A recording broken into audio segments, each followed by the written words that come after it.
Yes, you can. Yes, you can. Didn't read a book till you were what? 23 years old. But we'll sit there and look at somebody gifted in these things and go, I could never, I don't have the time. Oh, I don't have that time. I don't have this. I was in a meeting this week and someone was like, yeah, but we don't have time to read what you read. He goes, do you drive a car? Then you're in automobile university. Everything's at your hand. Somebody told me the other day about my company. They're like, man, I don't have the skills you have. I said, I taught myself on YouTube. I put myself out there. I learned. When we see people up here like Drew that's excited about people getting healed, it's because he had to walk through his own journey of God pulling things out of him that weren't there and putting things in him that needed to be here. And if we just go, oh, that's just Drew being zealous, then what you do is you make an idol out of his dedication to the Holy Spirit instead of realizing it was supposed to spur you on to do the same.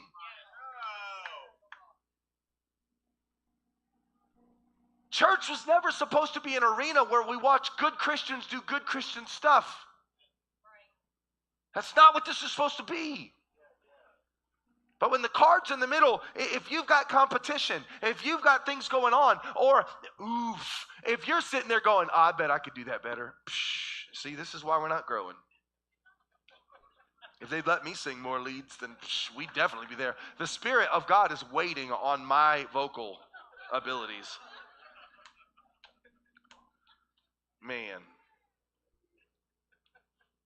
if y'all just knew the gift that was in the house quietly waiting for you to recognize it. And if anybody feels like that you feel like you're waiting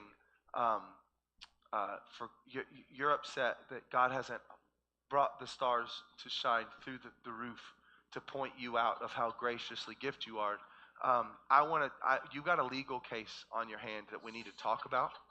Because I need to know who's been forcing you away from the cleaning cloths, from cleaning the floor in the bathrooms, and who hasn't been allowing you to hold babies, and who hasn't been you wanted to shine because you wanted attention.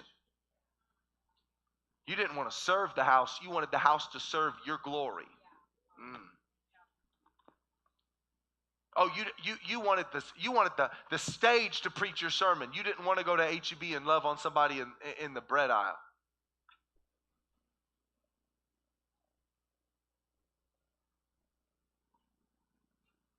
What about what happens when someone gets forgiven in the house that you don't think deserves it?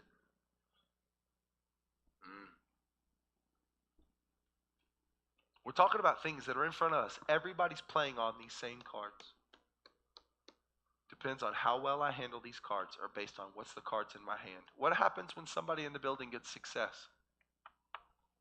What happens when they get the new car? What happens when they get the job? What happens when they get the position? What happens when they get trusted with something? What does someone else's success bring out of your spirit?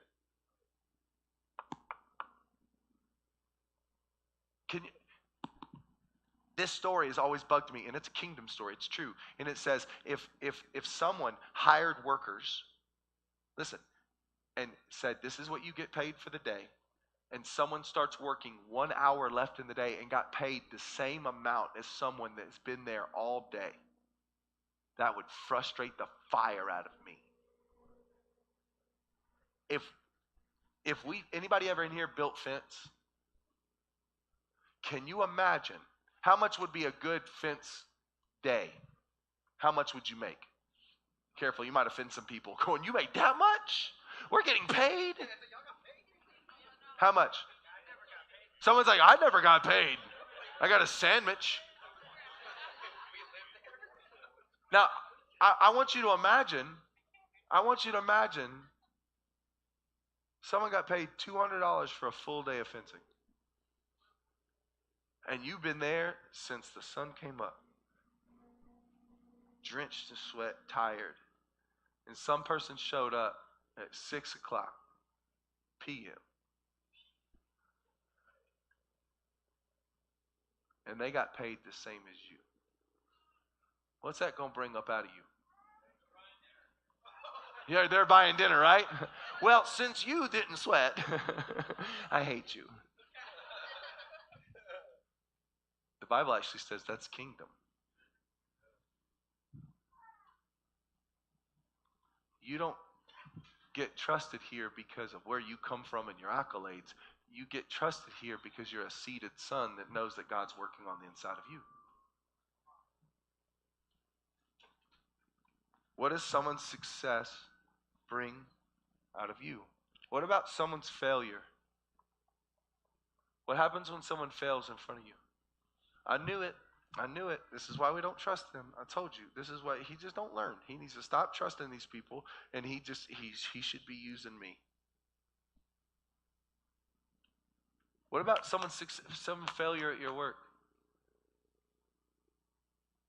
I want you to think about things that you'll see every day when it comes into community. When it comes into community, and I've seen it too often. Terrence, I've seen it way too often.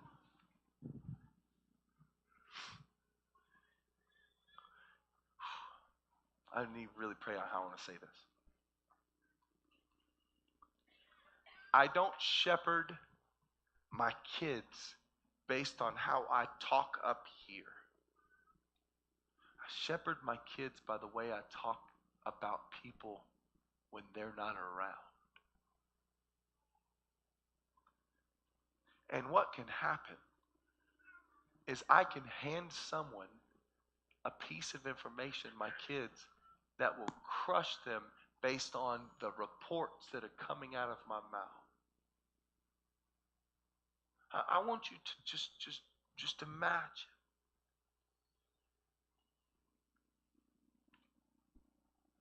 that if we,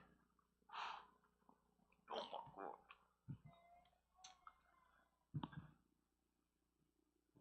we all had this superpower and we could hear what we think about each other. Nope. Hard pass. Don't want it. But what if every time I opened up a conversation and asked you about a situation, I had to tell you how much I've prayed for you about that situation? What if all of our cards were on the table and I said, hey, today I don't feel like I'm a very good pastor. Today, coffee fell on my lap. I woke up late. My alarm didn't go right. Couldn't find my keys this morning. I didn't want to show up today, but I'm showing up in faith today. What if your cards were, this community scares the fire out of me because I've been burned by 5 other places and I don't know if I can trust you, and I'm waiting for the ball to drop, and I'm just waiting, and I want to trust you, I just don't know how. I want to listen to you, I just don't know how. What if your cards are the fact of,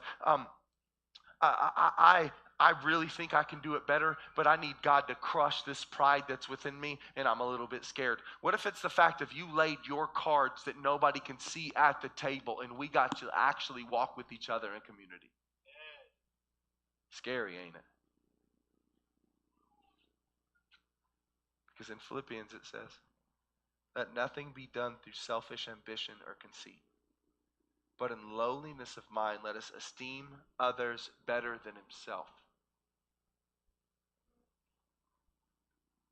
Let each of you look not only at his own interest, but also for the interest of others. If you begin to see the reason we are supposed to walk with each other is because there are areas I don't have strength in that someone else does. Let's say this. Who in here drastically hates public speaking? You can't stand it. It scares the fire out of you. You don't want to do it. But you have no problem getting in your prayer closet and going and praying and seeking God, right?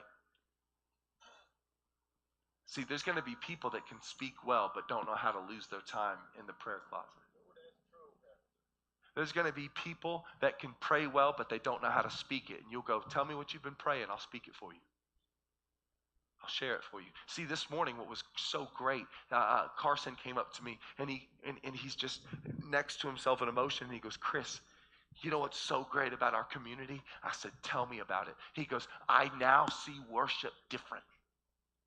I said, explain to me. He goes, because I know what so-and-so's walking through. I know what they're doing. And the fact that they're there worshiping, I get to worship with them going, man, look, God, they're showing up in faith. Oh, look. Oh, my gosh.